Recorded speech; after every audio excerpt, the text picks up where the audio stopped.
Y la imagen. Esa era la que tenía que compartir. Ah,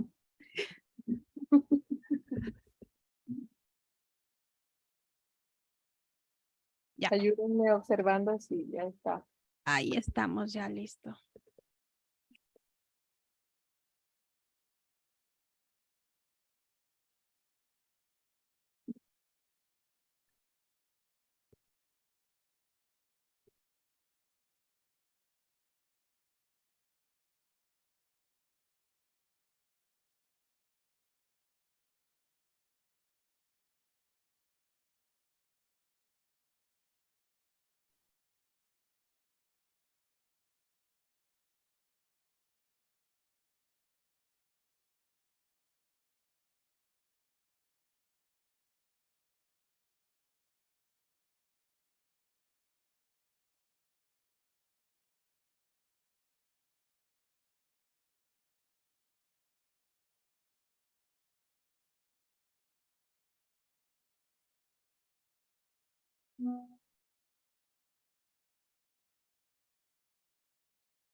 Muy buenas noches, bienvenidas y bienvenidos a este espacio de conocimiento, de generar también esta expectativa de conocer los temas actuales. Y en esta ocasión, nuestra página Activación Neuronal presenta nuevamente otro programa de Psicología y un Café. Somos un equipo de psicólogos en formación de la Universidad Estatal de Milagro. A través de este espacio brindamos conocimiento y sensibilización frente a las temáticas de psicología que son importantes y que nos atañen como profesionales. En esta ocasión, el tema va en el marco del Día Mundial del Alzheimer, que se celebra el 21 de septiembre. Y damos la bienvenida a nuestros compañeros, compañeras que tienen esta hambre de conocimiento.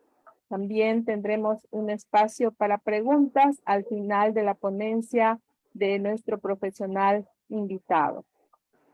Para lo siguiente, voy a dejar con ustedes a mi compañero Miguel Aragundi, quien es el moderador de este programa. Adelante, Miguel.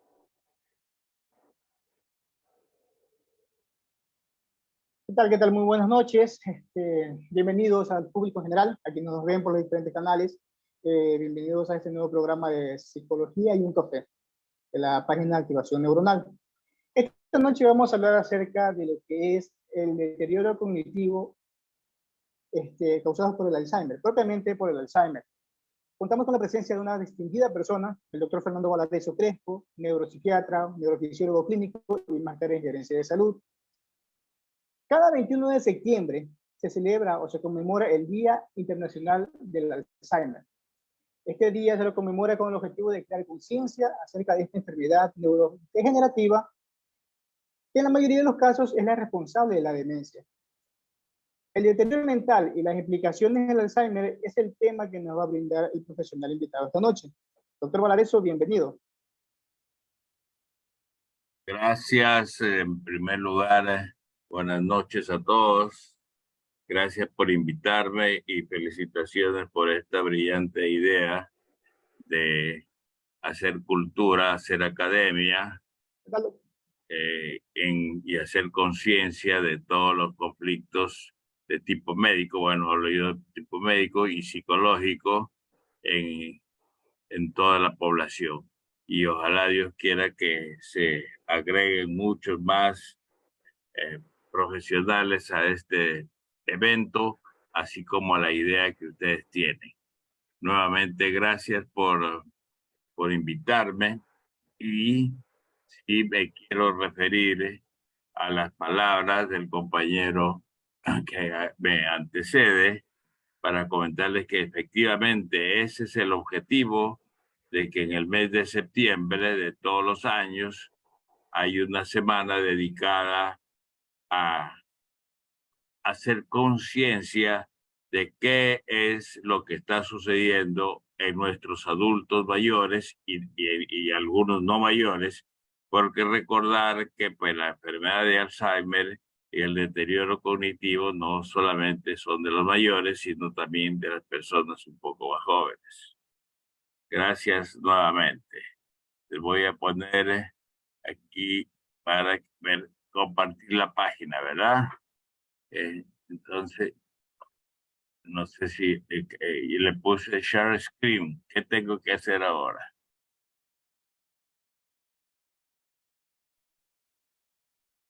Puede compartir la página y seleccionar la página que tiene en su PC, la que quiere Bueno, compartir.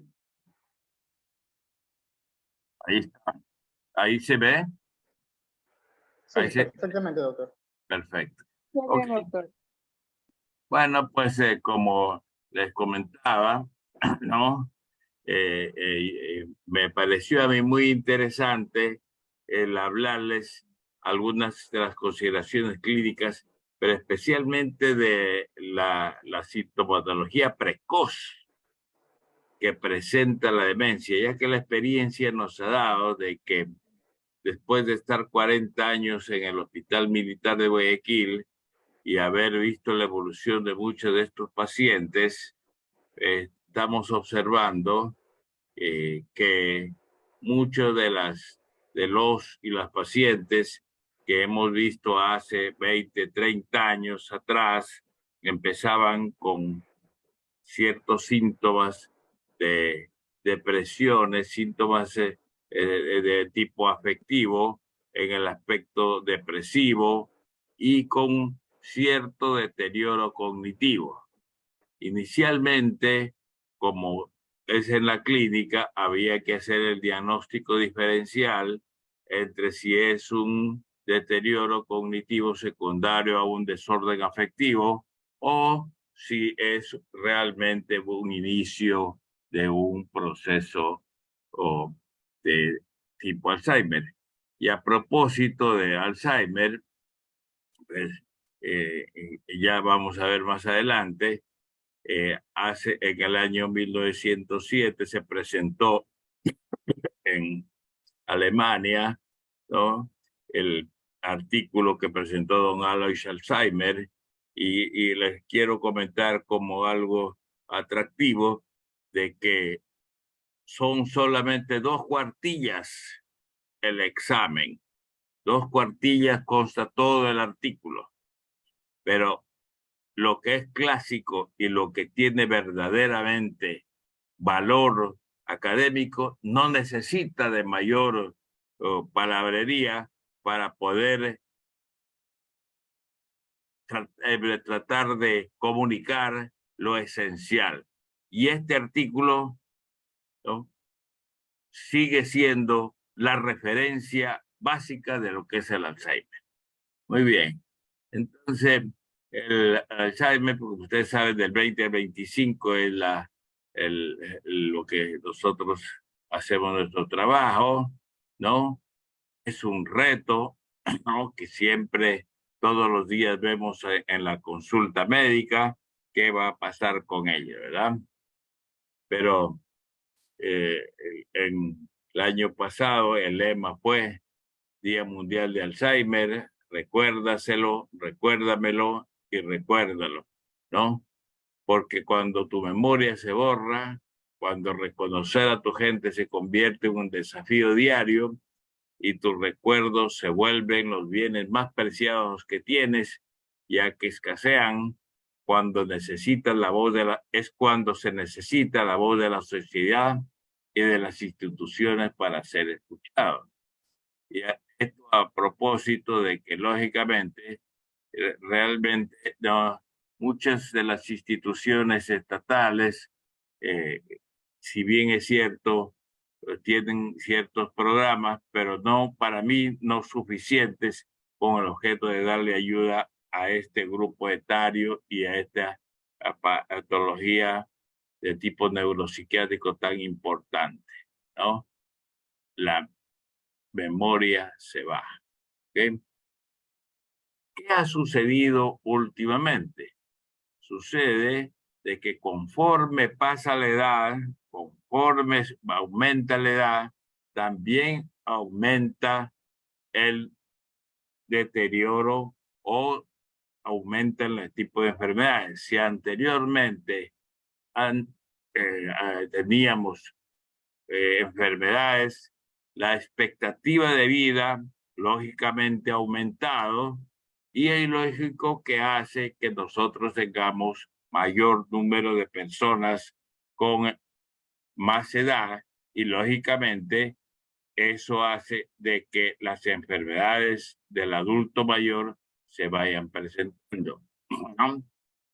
En el número de personas mayores en el mundo de 68 a 80 años, cada vez como ustedes ven en la imagen que les presento, ¿no?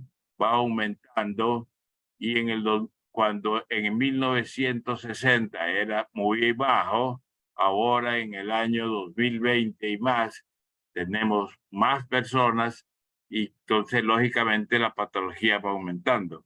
Y si ustedes se ponen a estudiar un poco más, no solamente esto se ve en los procesos de tipo Alzheimer, de tipo deterioro cognitivo y demencia.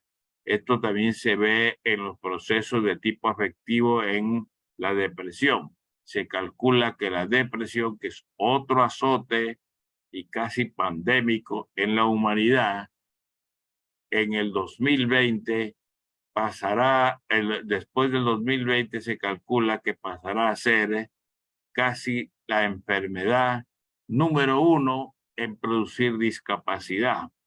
Eso es preocupante y yo creo que ahí les dejo un tema para que ustedes puedan conversar en algún momento. ¿Sí? Es el deterioro cognitivo, ¿no? Conceptos fundamentales.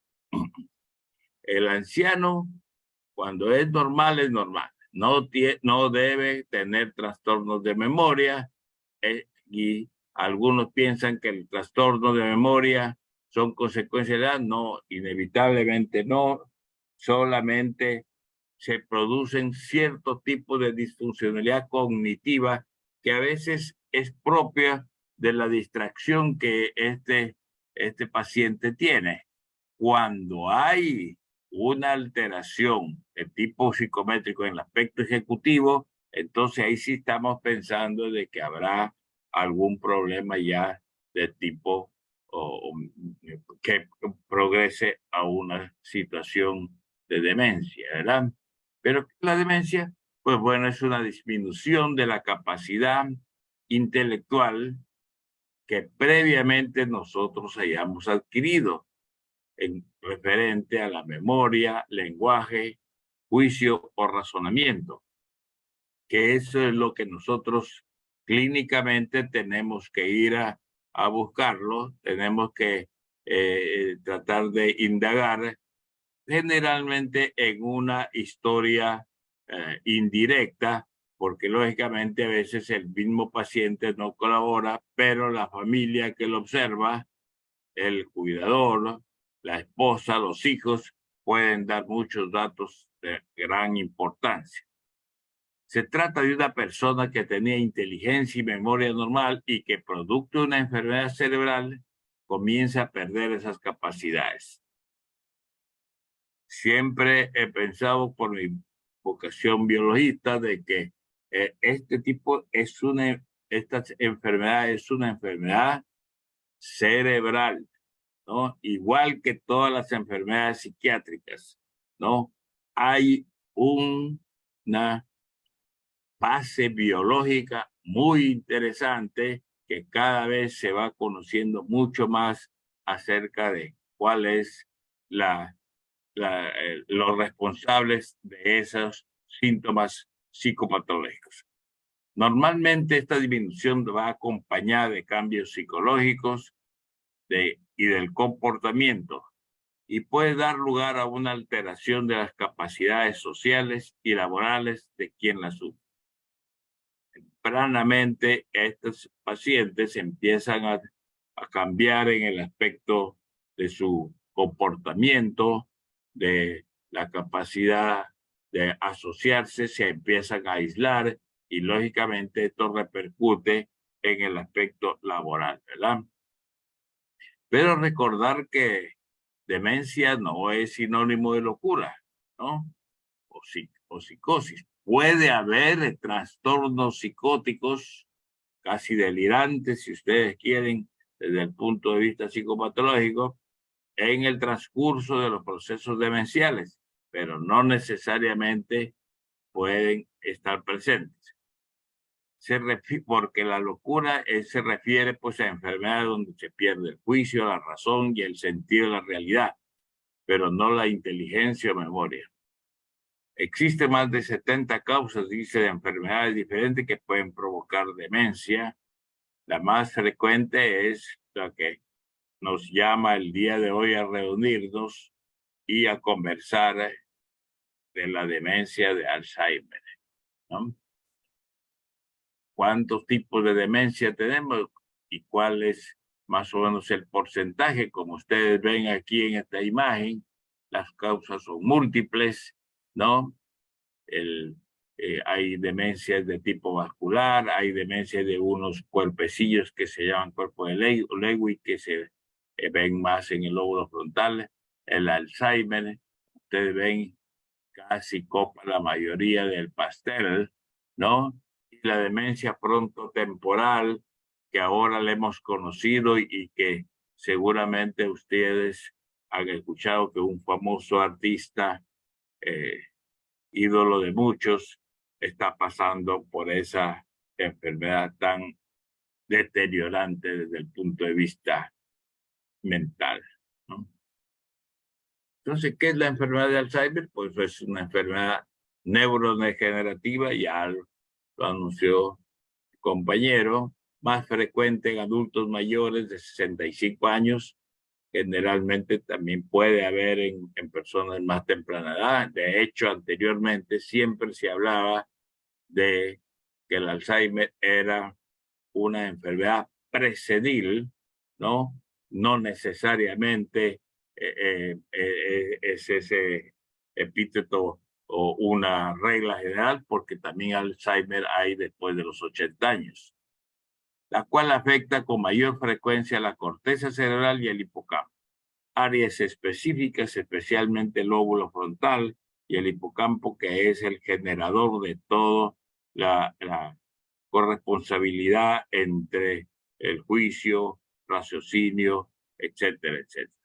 Se trata de una clase de demencia que en los primeros estadios se manifiesta con alteraciones del lenguaje. Los pacientes empiezan a olvidar el nombre de ciertas cosas. Se les pregunta, presentándoles un lapicero, ¿cómo se llama eso? Dígame el nombre de esto, y ellos hacen circunloquios diciendo que es un objeto que sirve para escribir, para lo que sea, pero no se acuerdan la palabra concreta. Hay alteraciones de la memoria, generalmente de la memoria reciente, ¿no?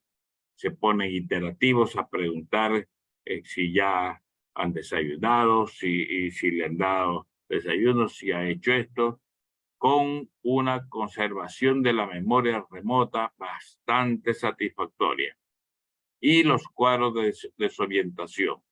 Lo primero que surge también es de que el paciente se despierta o empieza a perderse dentro del mismo departamento, dentro de su misma casa. Con el tiempo avanza y en estadios tardíos afecta la memoria también a largo plazo.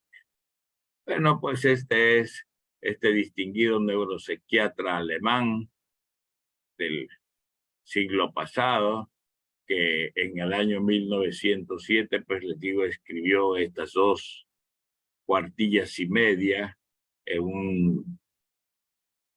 un artículo que es clásico para todos los que leemos acerca algo de la neuropsiquiatría. Describió a una señora de 50 años con una demencia progresiva, un cuadro delirante de daño y de perjuicio, ¿no? Y que luego él tuvo la suerte de poder hacerle la necropsia y encontrar una especie de cúmulos de nodulillos, ¿no? Que ahora le llamaron placas seniles a estos ovillos neurofibrilares clásicos. Hasta ahora, hasta la actualidad, nadie ha podido cambiar eso. Imagínense desde hace más de 100 años, y que son clásicos de la enfermedad de Alzheimer. ¿Okay? Aquí está el señor. Se calcula que cada año hay más de 7.7 millones de nuevos casos en el mundo. Como ustedes comprenderán, prácticamente es una pandemia. Es a nivel general lo que se produce, ¿no? Según el reporte mundial de Alzheimer, ¿no? En Latinoamérica, la zona que comprende Chile, Argentina y Uruguay, es la que presenta la mayor presencia del mal de Alzheimer en todo el continente. Se estima que 36 millones de personas en todo el mundo sufrirán en algún momento demencia en el 2010.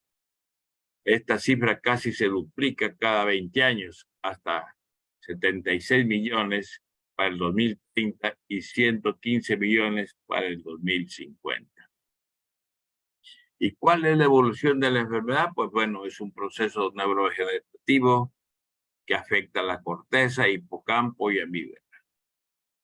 Núcleos de la base del cerebro que están involucrados directamente con la producción de la situación de memoria, de los afectos y del juicio y el razonamiento. El deterioro cognitivo de las habilidades, el deterioro de las habilidades cognitivas depende de cada individuo. Se calcula que mientras más producción académica tiene, el paciente tiene más bagaje de actividad mental para poder defenderse de la enfermedad. Por eso es que siempre estamos haciendo conciencia en las personas que tienen que leer, que tienen que estar en constante actividad mental con el objeto de que su cerebro cada vez se deteriore menos. Recordar que si bien es cierto, en la escuela de medicina y seguramente ustedes en la escuela de psicología nos enseñaron los maestros que neurona que se muere no se regenera, pues esa es una falacia. Cada vez va cambiando mucho. Las neuronas también pueden entrar en un proceso de neurogénesis, de aparecer nuevas neuronas y aparecer neuronas más que nada funcionales, no solamente morfológicamente de forma ser iguales a las neuronas que tenemos, sino que también funcionan igual que las neuronas que inicialmente teníamos, ¿no? Entonces, si nosotros estamos en constante actividad mental, ese proceso de apoptosis que se produce normalmente de las muertes de células neuronales se verá disminuida con una capacidad de regeneración de mejor calidad de neuronas en el cerebro. Ese es otro tema que podrían ustedes también en algún momento poder hablar de eso. Cuando aparecen los síntomas, ya hay pérdida del 80% de las neuronas de esa región, ¿no? Más adelante tengo una imagen muy bonita de un iceberg en la que los síntomas aparecieron 25 años atrás, 20 años atrás, y que nadie se daba cuenta. Y la punta del iceberg se produce ya con sintomatología florida, lógicamente, y cuando ya existe un gran deterioro y lógicamente es mucho más difícil, o por lo menos las expectativas de estabilización del paciente son de menor escala. A veces generalmente no hay degeneración física del enfermo, ¿no? ¿Ok? Físicamente se lo ve muy bien. ¿Cuál es la causa de la enfermedad de Alzheimer? Pues bueno, realmente hasta ahora la causa desconocida. Hay muchas elucubraciones en cuanto a generar su origen, y ya lo vamos a ver más adelante. Pero se han identificado lesiones en el tejido cerebral, como las placas amiloides y los ovillos neurofibrilares. Ya vamos a ver imágenes más adelante, ¿no? Se ha identificado disminución en un neurotransmisor muy importante que tenemos en el cerebro, grupo de las catecolaminas, que es la acetilcolina. Esta acetilcolina es la sustancia que ayuda a la comunicación entre una neurona y otra a nivel de la hendidura sináptica, que es otro tema interesante también. Factor de riesgo es el envejecimiento. Mientras mayor es la persona, también hay mayor proclividad a hacer desórdenes cognitivos. El factor genético, lógicamente, es importante. Cuando hay un familiar directo, aumenta el riesgo de desarrollarla. No necesariamente puede presentarse, ¿no? Y algunos factores de riesgo que yo creo que sí son bien importantes. Sufrir de hipertensión arterial, porque puede llegarse a dar microinfartos, ¿no? O los factores vasculares, ¿no? Que pueden producir una demencia vascular, no necesariamente Alzheimer. Los cuadros de obesidad, hipercolesterolemia, ¿no? Y diabetes. La diabetes mellitus, recordar que es una enfermedad sistémica que afecta a todos los órganos del cuerpo humano, y el cerebro no es la excepción, ¿verdad? Bueno, pues aquí ustedes pueden ver a la izquierda cómo es un corte de cerebro, ¿no? Un corte tangencial, el área del lóbulo temporal donde está alojado el lenguaje. Mire cómo se ve bien estructurado. Y al lado derecho, cómo es la lesión atrófica de un paciente con enfermedad de Alzheimer, perdón. Estos son las neuronas, unas con otras se unen, van comunicándose a través de los axones y las dendritas, que están acá en forma normal, mientras que la estructura amiloidea de las placas van deteriorando esa comunicación y hacen que lógicamente las neuronas se vayan deteriorando y por fin mueran, ¿verdad? Hay muchos estudios que se están haciendo, especialmente la resonancia nuclear magnética con emisión de positrones. Si ustedes ven acá, el sujeto control, la mano izquierda, todo está de color verde amarillo suave. Si ven cuando en distintos estadios, ¿no? Es una imagen que yo le he bajado de internet, y cuando ya está el paciente con Alzheimer, el deterioro, lo rojo, es que no existe ya masa cerebral. Se ha producido una atrofia muy grande. Los ventrículos, como ustedes lo ven, ventrículos laterales están muy amplios si lo comparamos con el sujeto control, ¿verdad?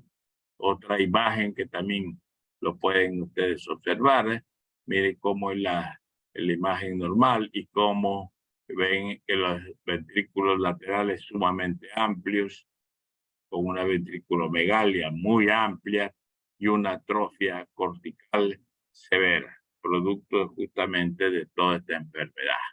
Igual acá en esto, ¿no? Bueno, esta es son unas tomografías de una encefalopatía vascular isquémica cortical, pero podemos ver lo grande que se ven los ventrículos, produciendo una atrofia y haciendo que lógicamente haya mucha inestabilidad, incluso a la marcha, para el juicio y el raciocinio, a sabiendas de que pues por aquí bajan algunos cordones especiales que conectan el cerebro con los distintos miembros del cuerpo humano. ¿Okay? Generalmente se produce también una atrofia temporal a nivel medial, se la ve con la resonancia, ¿verdad? Aquí una imagen de encefalopatía vascular para nada más matizar lo que estamos hablando el día de hoy. Bueno, otras consideraciones que he querido hacer hoy día es que la demencia afecta del 5 al 10% de la población de 65 años o más en Estados Unidos y que su prevalencia se duplica cada 5 años después de los 65 años, ¿no? A pesar, dice, de su prevalencia, el diagnóstico puede ser difícil en tempranas etapas o en etapas iniciales, por lo que lógicamente hay que sensibilizar y educar tanto al personal de salud como a la población en general como algo que es de vital importancia. En otros lados, generalmente una de los departamentos en los hospitales es la educación que se debe dar a las familias, no solamente de esta enfermedad, sino de todas las otras enfermedades con el objeto de hacer una prevención primaria, ¿verdad? La educación es la base para lograr un diagnóstico más precoz y lograr un mejor manejo de la enfermedad. La importancia de un diagnóstico precoz radica en la posibilidad de darle al paciente un mejor tratamiento e información acerca del pronóstico a la familia darle la oportunidad para planificar mejor el futuro. ¿Cuáles son los síntomas neuropsiquiátricos y cognitivos premonitorios de una demencia? Bueno, miren acá arriba. Apatía. El paciente empieza a aislarse. El paciente no habla mucho. Está muy callado. Empieza con cuadros de ansiedad, de angustia. Síntomas que se producen a veces sin causa aparente. Estados de depresión, alteraciones de la memoria. Pueden haber trastornos psicóticos también, a veces cuadros delirantes, y en algunos hay unos trastornos de impulsos severos. Se ponen muchas veces violentos, ¿no? Empiezan a querer incluso golpear a los mismos familiares porque llegan a desconocerlos, ¿no? Entre los síntomas precoces también pueden haber problemas de visión, ¿no? Trastornos motores, de temblores finos, ¿no? Que habrá que hacer el diagnóstico diferencial con otro tipo de enfermedades extrapiramidales. Hay deterioro de la comunicación y del lenguaje, del habla, especialmente en lo que respecta al lenguaje receptivo, ¿no? Cambios de humor e irritabilidad, dificultad de aprendizaje, razonamiento, ya va aumentando a haber desorientación, incluso en los lugares conocidos, falta de iniciativa y motivación, lo que antes eran personas que les gustaba salir, que les gustaba conversar, motivar a la gente, ahora se aíslan con mucha frecuencia, ¿no? Más tarde puede haber ya una pérdida de la memoria, que incluso puede incluir la memoria remota, estados confusionales. De hecho, muchos empiezan con ese cuadro, es un cuadro confuso onírico. Los pacientes están despiertos, pero confusos, no saben dónde están, qué les pasó, y no recuerdan nada. A veces muy inquietos, pierden los objetos frecuentemente o se les creen que se los han escondido. A veces puede haber cambios de personalidad, lo que antes era una persona sumamente respetuosa, sumamente amable, sumamente delicada, empieza a hablar cosas raras, a hacer situaciones un poco hasta vergonzosas, a haber muchas alteraciones de comportamiento y la apatía emocional.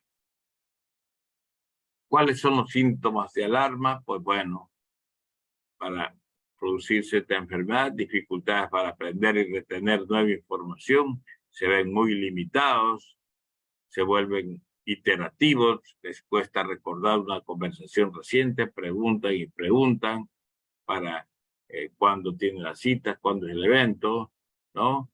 Los objetos los ponen en lugares incorrectos, dice la diapositiva. Dificultad para realizar tareas complejas, les cuesta realizar una labor que requiere varios pasos.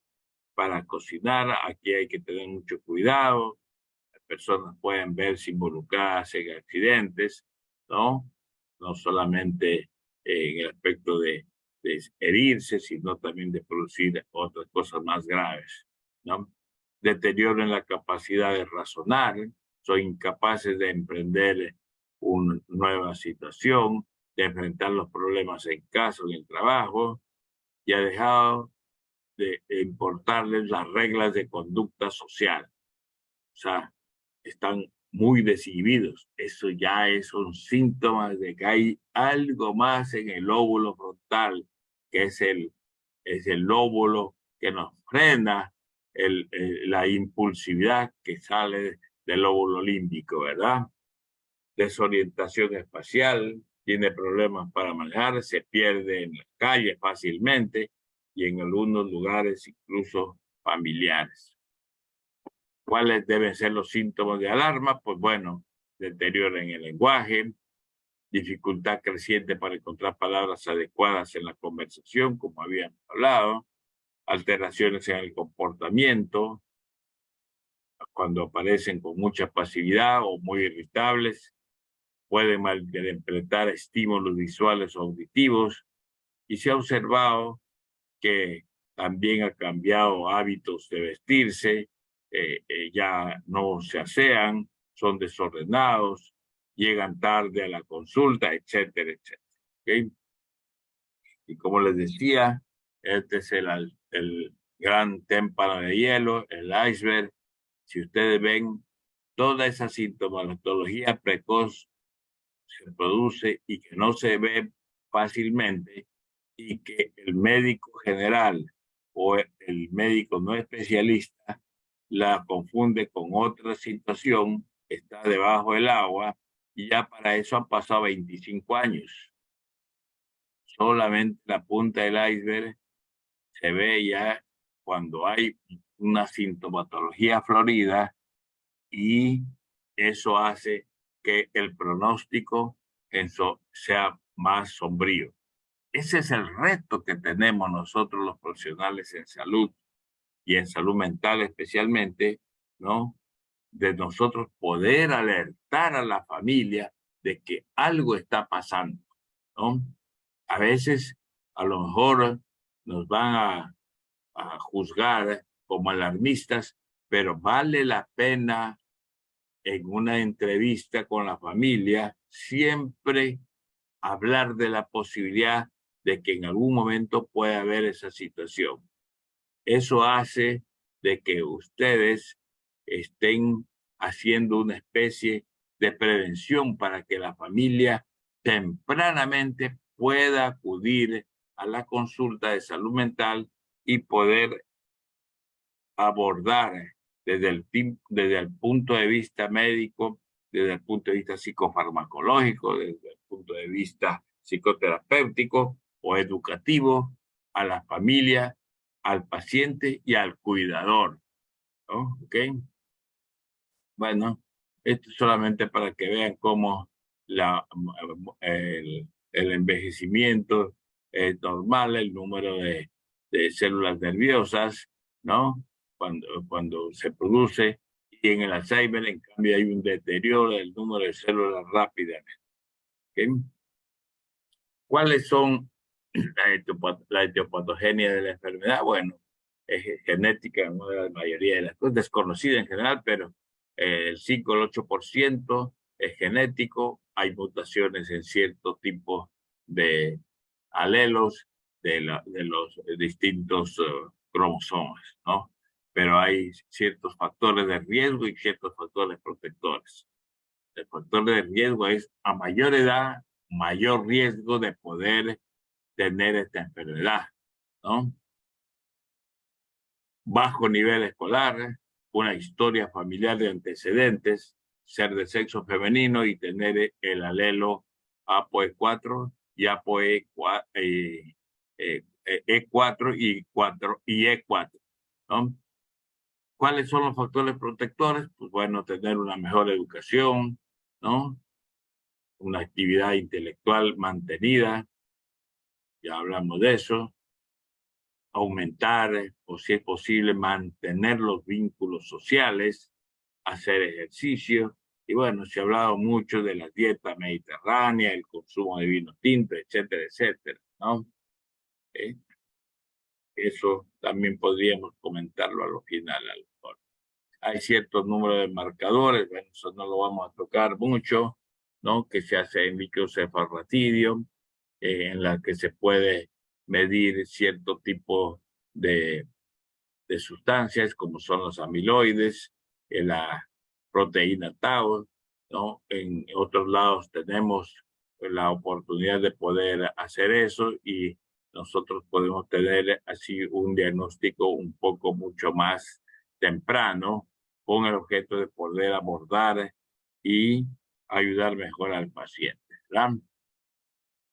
¿Cuáles son el tratamiento que podemos dar al paciente con Alzheimer? Pues bueno, estimulando los factores protectores, el estilo de vida, hacer ejercicio, caminata es lo mejor, especialmente caminata en espacios libres, abiertos, siempre, no solos, siempre en compañía, ¿no?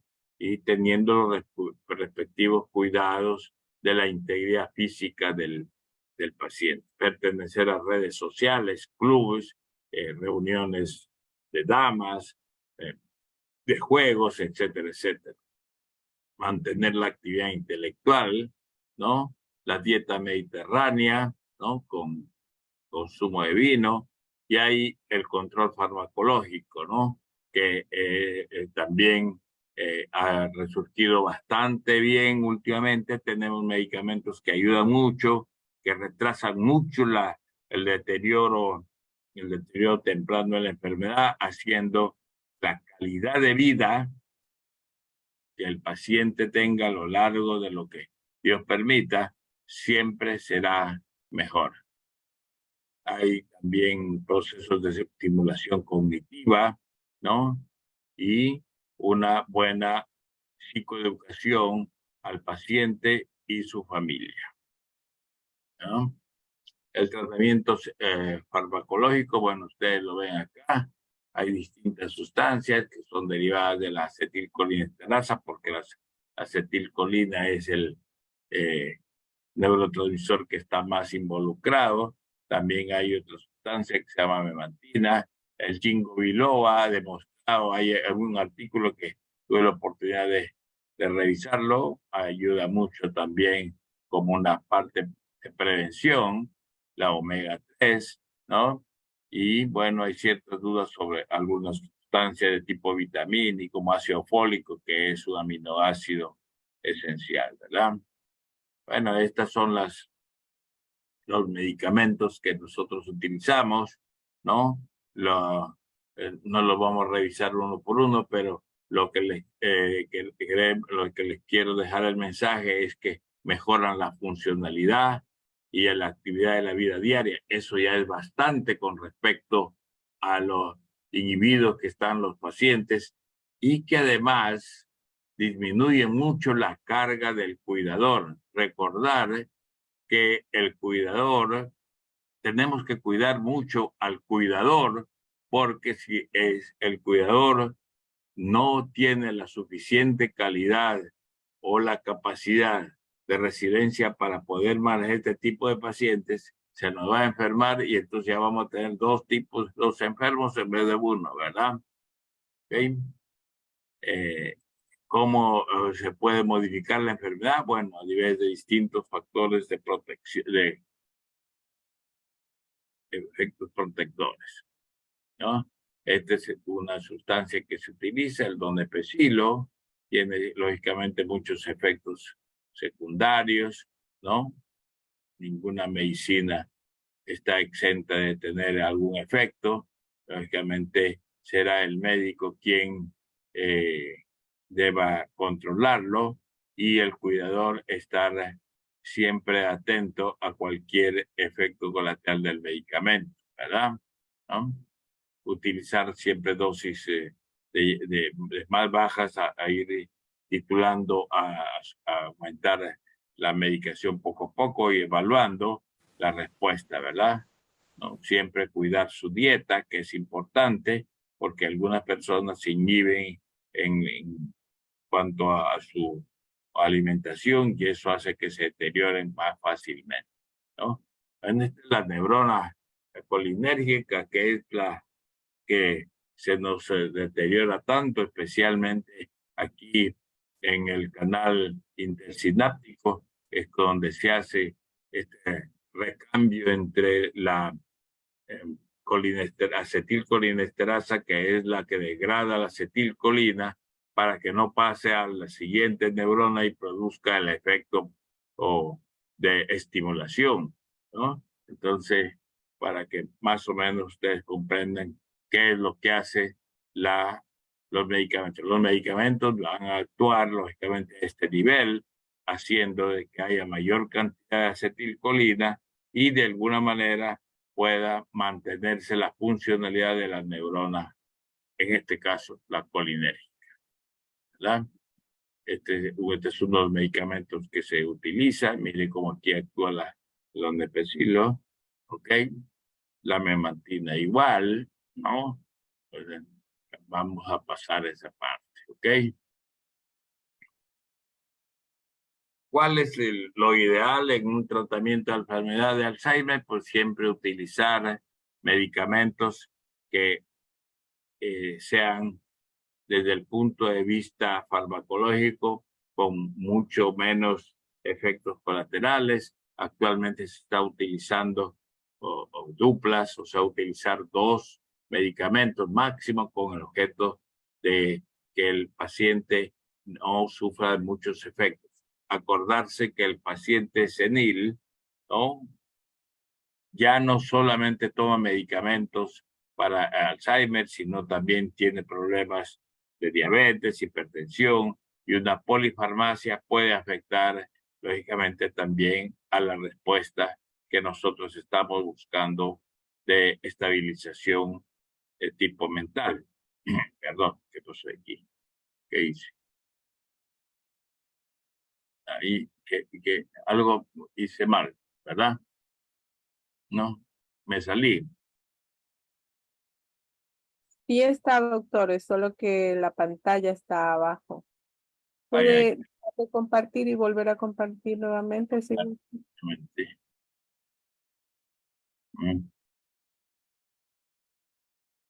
Acá arriba está. Ahí.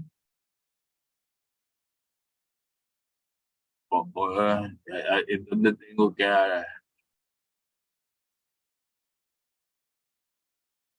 Pásele a la siguiente diapositiva, doctor, a ver. Ya. No se pasa. New share.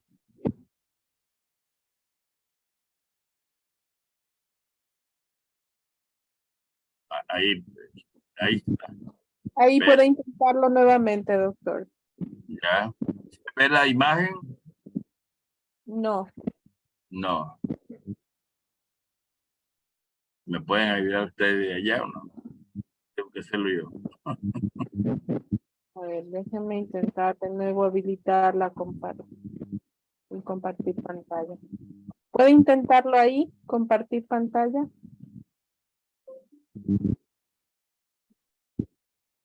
Mientras tanto, bueno, queremos invitar igual a nuestros compañeros que vayan luego pues formulando preguntas, ¿no? Para que nuestro profesional nos vaya despejando algunas dudas que tengamos mientras arreglamos pues bueno el material.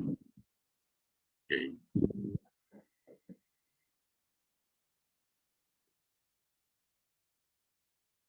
Parece que redujo la pantalla, doctor. Trate de maximizar la pantalla. del documento. Ya.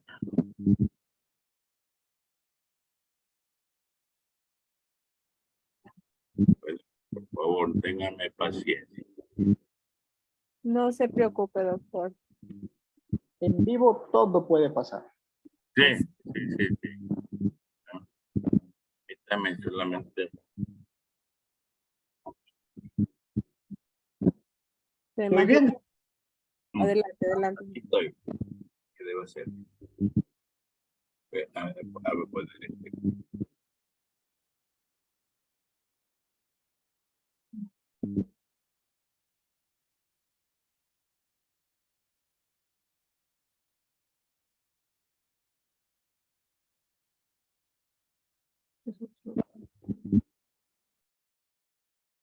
tengo a mi asesora, téngame paciencia. Como dijo Miguel, lo importante es que estamos en vivo. Sí, y en vivo todo puede pasar. Y necesito que te compartir, dice.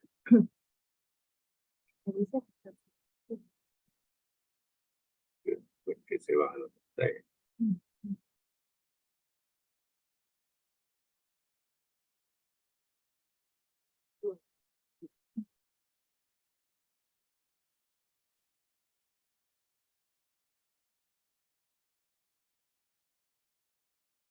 Pregúntale si lo ven.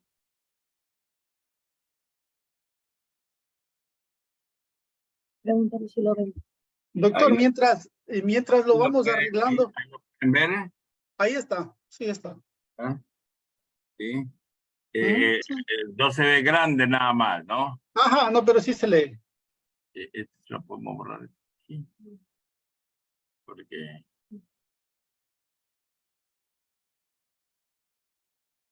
este parece grande.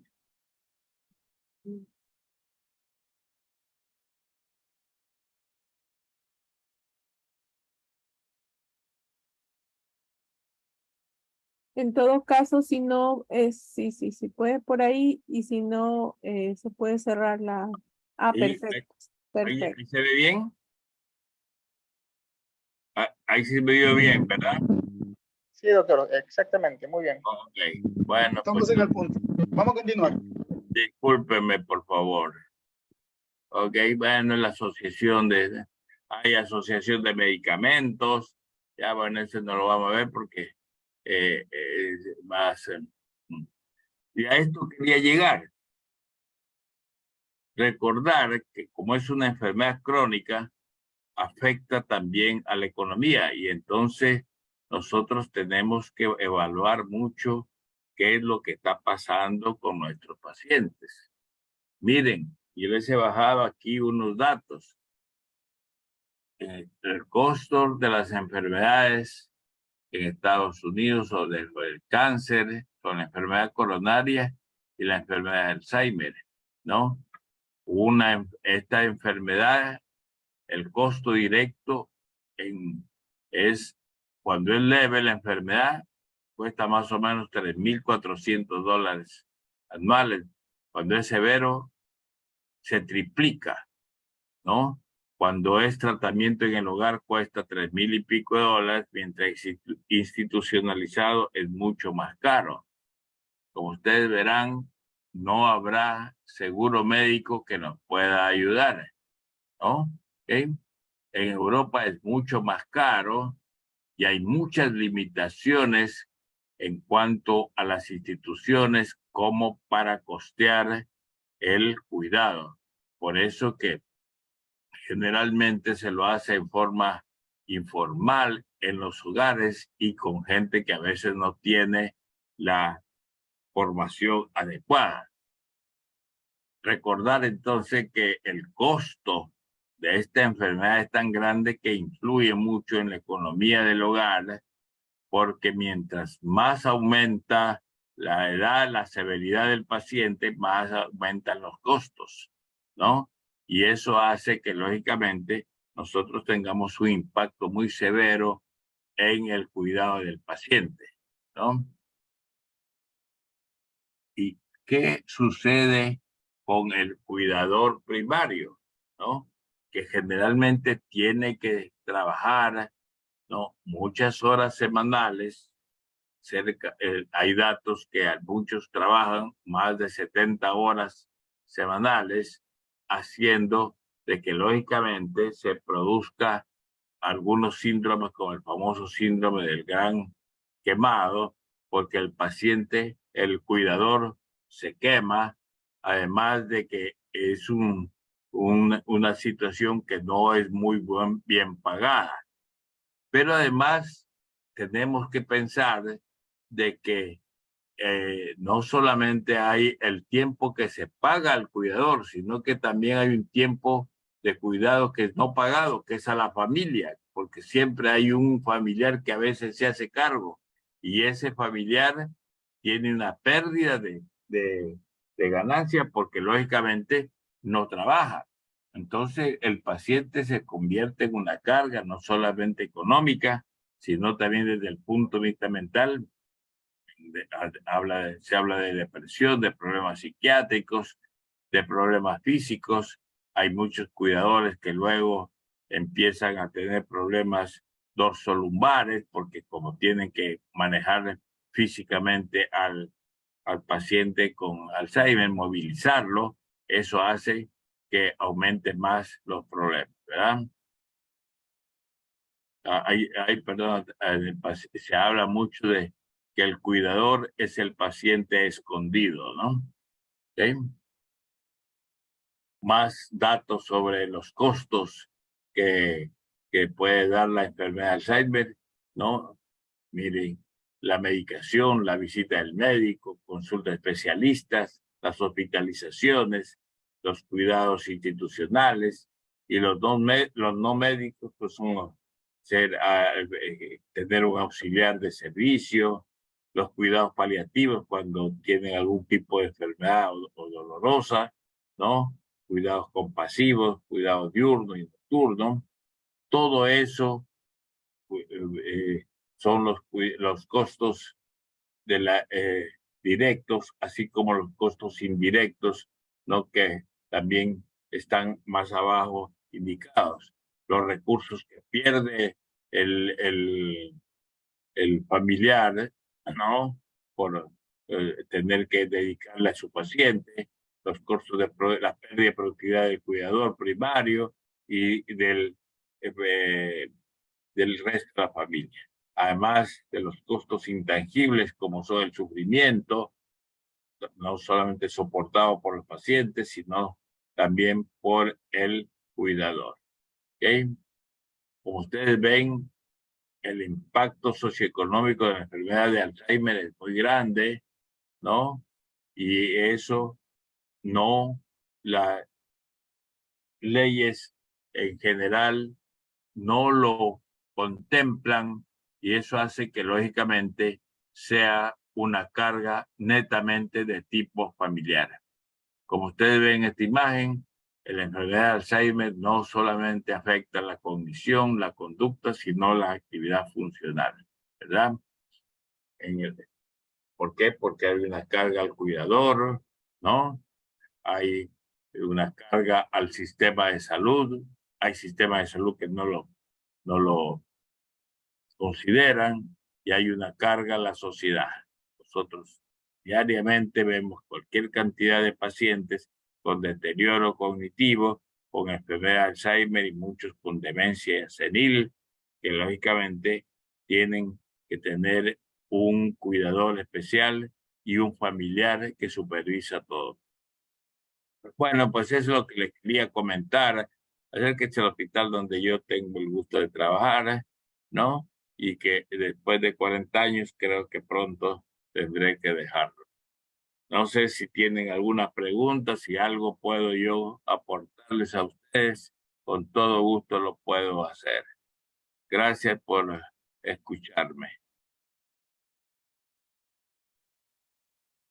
Muchas gracias a usted, doctor, por ese bagaje de conocimiento con esta enfermedad, ¿no?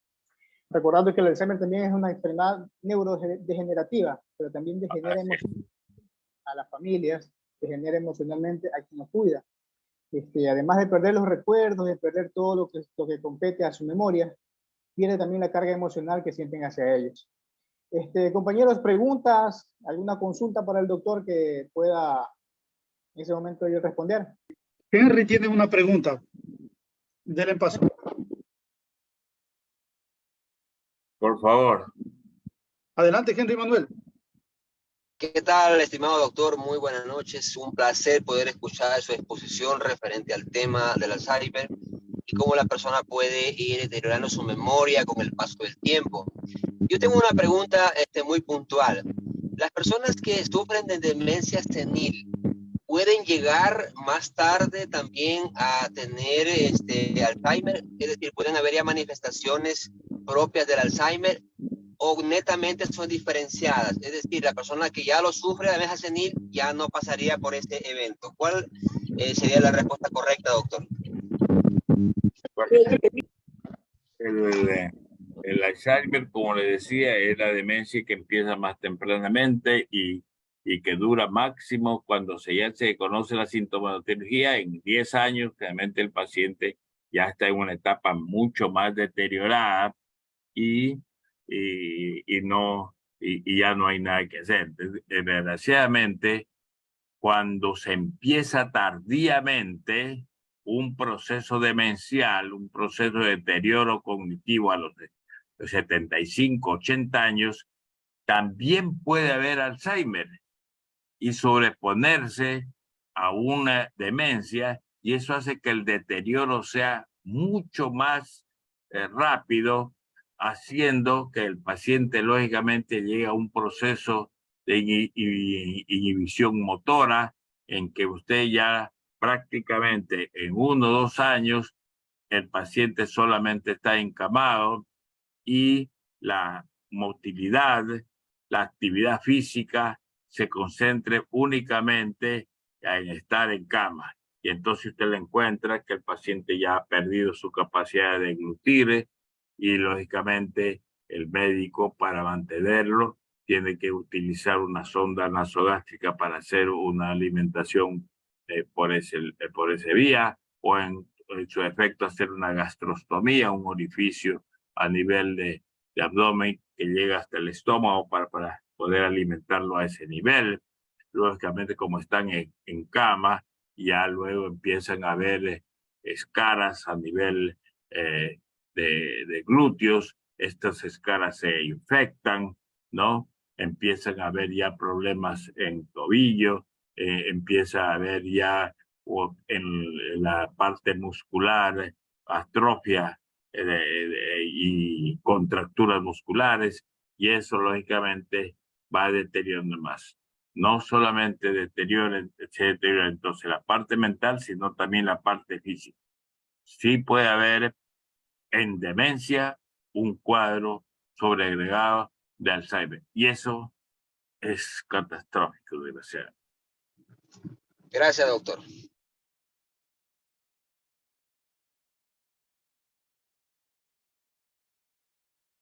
Hola, Miguel. ¿Alguna otra pregunta que necesiten hacer? En el chat, Siempre, doctor Miguel. perdón, Paulita, disculpe.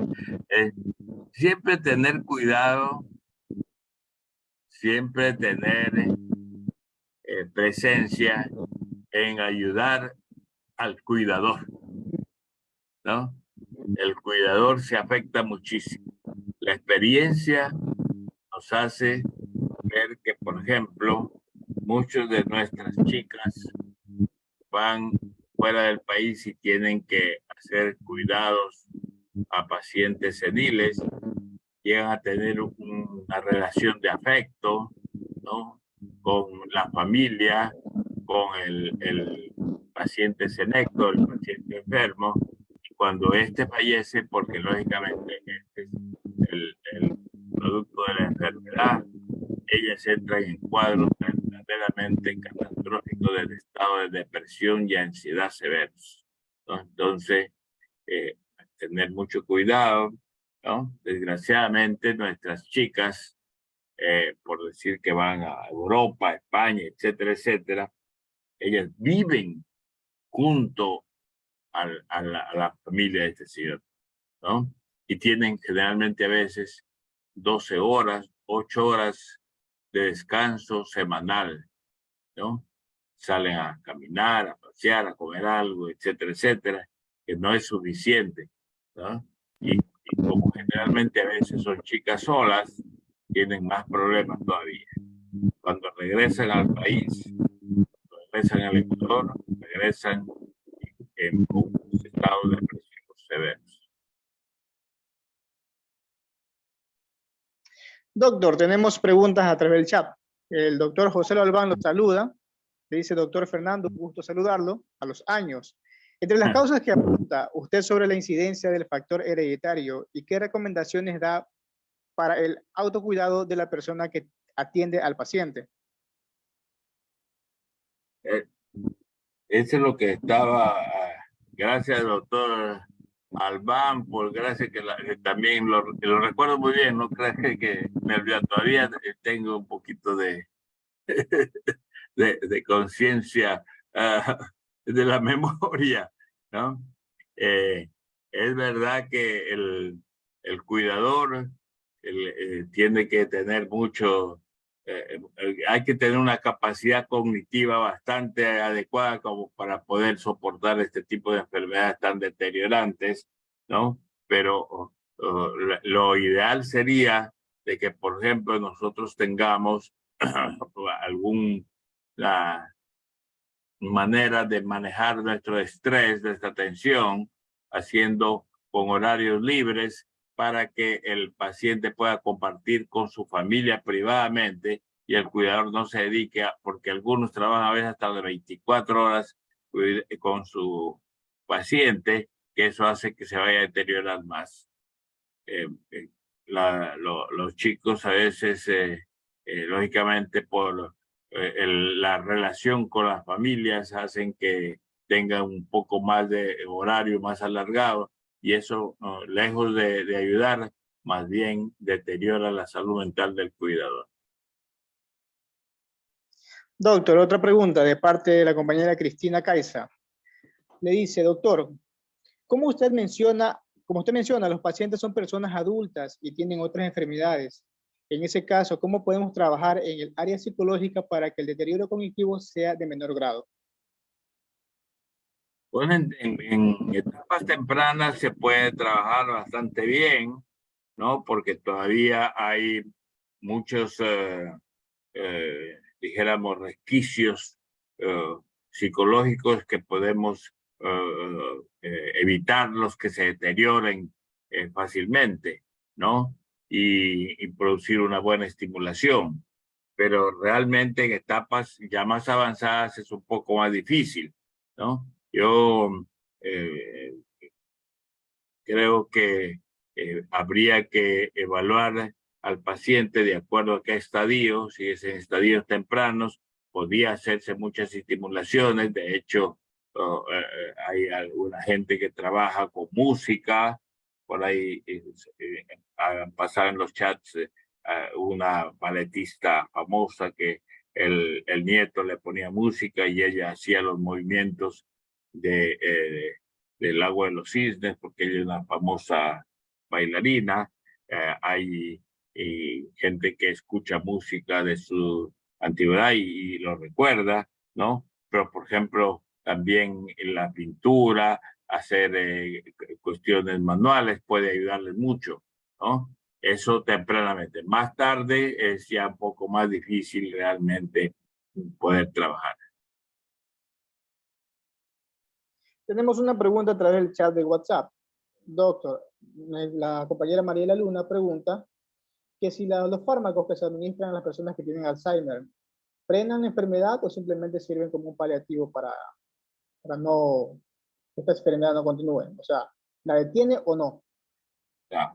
A ver, yo creo que uno siempre tiene que ser honesto con sus pacientes y con los familiares, ¿no? Los medicamentos que actualmente tenemos, incluso actualmente ha salido un grupo de medicamentos inhibidores de la colinesterasa que son, éramos bastante modernos, muy caros, lógicamente, ya están aprobados por la FDA, pero desgraciadamente son muy caros, todavía no los tenemos todos acá en Sudamérica. Lo que hace es retardar el deterioro cognitivo, el deterioro de tipo o mental. Pero realmente decirle al familiar que usted lo va a curar dando los medicamentos es realmente inadmisible. Uno tiene que concientizar a los familiares que estamos en una guerra en la que disparamos, pero el paciente lo único que hacemos es retardar el deterioro. ¿Con qué objeto? De que por lo menos los años que le quedan tenga una mejor calidad de vida y que los familiares por lo menos puedan disfrutar un poco de la presencia de él. Jesús Rodríguez tiene una última pregunta, doctor.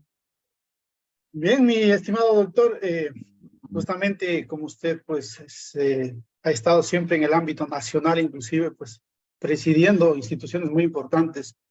Yo quisiera averiguarle porque, bueno, en otros países vemos que los estados sí ayudan a paliar este tipo de enfermedades, más que todo, como usted mismo dice, ¿no? O sea, es una enfermedad que afecta a dos ámbitos, tanto a la persona que lo padece como a su entorno familiar en sí, a los cuidadores, ¿no? El Estado ecuatoriano, ¿cómo nos está ayudando? O usted no ha visto tal vez una ayuda de nuestra constitución, de nuestro país, para este tipo de personas que están padeciendo?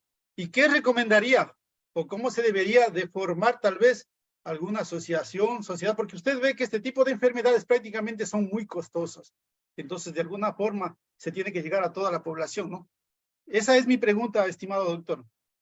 Es una pregunta muy interesante y que toca no solo el ámbito desde el punto de vista médico, sino también desde el punto de vista sociológico y político, ¿no? El Estado es el llamado a cuidar de nuestra integridad y de ayudarnos en los momentos difíciles, lógicamente, de nuestra vida.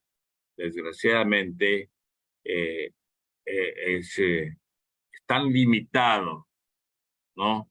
La ayuda que se da, que solamente la mayoría de los lugares donde uno puede manejar adecuadamente pacientes con esta enfermedad o con o adultos mayores, ¿no? De tipo estatal, ¿no? Son tan limitados que lógicamente no abastecen.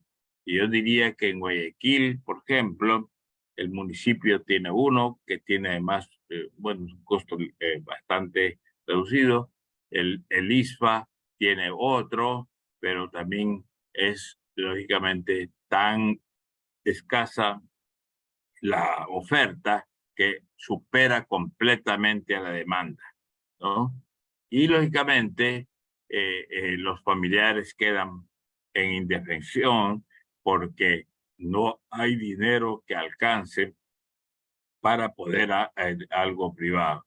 En Guayaquil tenemos algunos lugares privados, pero lógicamente usted sabe que eso tiene un costo bastante oneroso, en la cual quienes pueden estar ahí son gente que muy limitada, ¿no? Los seguros casi no lo cubren, inclusive tan es así que ni siquiera cubren los medicamentos antidemenciales. O sea, realmente es algo que sí preocupa mucho y que yo no he escuchado por lo menos que alguien se haya preocupado de discutir esa temática. Los seguros privados comprendería porque ellos, ese es su negocio, ¿no? Pero los seguros estatales, ¿no? Están limitados, muchos no, ni siquiera el lío tienen los medicamentos, ¿no? Como para poder ayudarlos eso, ¿no? Así que es una buena pregunta y lo felicito que tenga ese tipo de inquietud. Bien, doctor. Sin duda, el Alzheimer es considerada la enfermedad o una epidemia del siglo XXI. Es verdad que necesitamos hacer conciencia y hacer ese tipo de eventos, ese tipo de programas para crear en las personas, en la sociedad, la conciencia suficiente para que esto llegue mucho más allá de un simple programa como estamos haciendo ahora. Doctor, nuevamente le agradecemos su tiempo, su espacio, de compartir sus conocimientos y todo ese bagaje de experiencia que le ha dado durante largo periodo, largo tiempo. Una vez más agradeciendo como programa Psicología y un Café de la página Activación Neuronal su presencia acá. Esperamos poder contar nuevamente con todos sus conocimientos en una próxima ocasión. A quienes nos acompañaron en este espacio, muchas gracias por las preguntas, muchas gracias por estar atentos a cada uno de los spots que estamos emitiendo. Creo que sería todo por hoy, doctor. Unas palabras de agradecimiento de parte de mi compañera también va a recibir. Paulina. Gracias, Miguel. Bueno, yo quiero invitar más bien a nuestros compañeros, compañeras que nos sigan en la página de Activación Neuronal. Siempre estamos presentando estos conversatorios, reflexiones, podcasts, foros de diálogo, como tiene nuestro querido Miguel en su fondo. Activación Neuronal desarrolla el programa Psicología y un Café, y hoy hemos tenido el honor de escuchar esta amplia disertación acerca de este tema a través de un profesional de alto nivel como lo es el doctor Fernando Valarese. Y les dejo con nuestro compañero Jesús, quien va a hacer el cierre del programa, y creo que tal vez el doctor tenga algunas palabras finales. Sí, solamente para, perdón, Jesús, solamente para agradecerles, y yo creo que programas como estos son los que faltan. Si no lo hace el Estado, nosotros como ciudadanos tenemos, yo diría, la obligación de aportar también con nuestros conocimientos, y no es tan sencillo lo que ustedes han hecho, porque este es un trabajo arduo en la que hay que preparar, hay que estar atentos, ¿no? Y yo los felicito nuevamente. Ojalá que hubiese muchos de estos programas y mucha más gente se uniera, ¿no? Con el objeto de poder tener una mejor calidad de vida a nuestros pacientes en el caso de Alzheimer, y mañana que se vea algún otro tipo de enfermedad, cualquiera tenga por lo menos conocimiento y poder acudir además tempranamente a los profesionales para su respectivo tratamiento. Gracias nuevamente y felicitaciones. Muchísimas gracias, doctor. Bueno, como podemos ver, estimados amigos, prácticamente el Alzheimer es una enfermedad degenerativa y que comienza 20 o 25 años antes de que empiece a verse la sintomatología. Por ende, es necesario que trabajemos en la prevención para tratar de paliar esta enfermedad, porque es una enfermedad prácticamente catastrófica, se puede decir, ¿no? Practiquemos mucho deporte, mantengamos siempre activo el cerebro con la lectura, aprendiendo cosas nuevas como la música, como el arte. Hagamos siempre ejercicio, caminemos, trotemos, mantengamos nuestro sistema vascular activo. Los vínculos sociales son muy enriquecedores y paliativos, se puede decir, para este tipo de enfermedades. La dieta es sumamente importante, especialmente la tan nombrada dieta mediterránea, el control de los medicamentos que tiene que llevar pues conjuntamente con los familiares. Y ahí viene también lo que es el control de la presión, de la diabetes, tener un buen descanso. Y para aquellas personas que ya tienen pues un paciente en casa, siempre brindarles amor. Sonreírles siempre y hablarles en tonos cálidos, establecer rutinas y tener mucha paciencia. Sé que es fácil hablar, pero es sumamente difícil estar en esa situación. Pero una vez que estemos ahí, nos toca caminar juntamente con aquella persona que en algún momento pues nos dio su amor y su cariño. Hay una frase que dice: cuando la memoria se va, el amor tiene que quedarse. Muchísimas gracias y no se olviden, estimados amigos, que esto es Psicología y un Café. Muchísimas gracias. Buenas noches. Bien, invitamos a todos a seguirnos en las páginas de Activación Neuronal. Estamos en TikTok, YouTube, Facebook, próximamente en LinkedIn y Twitter. Síganos y denle like, denos sus sugerencias, alguna aportación que necesiten. algún tema que necesiten escuchar o quieran que abordemos. Eso ha sido todo por hoy. Muchas gracias. Nos vemos en una próxima ocasión. Gracias, compañeros. Gracias, Miguel. Hasta luego.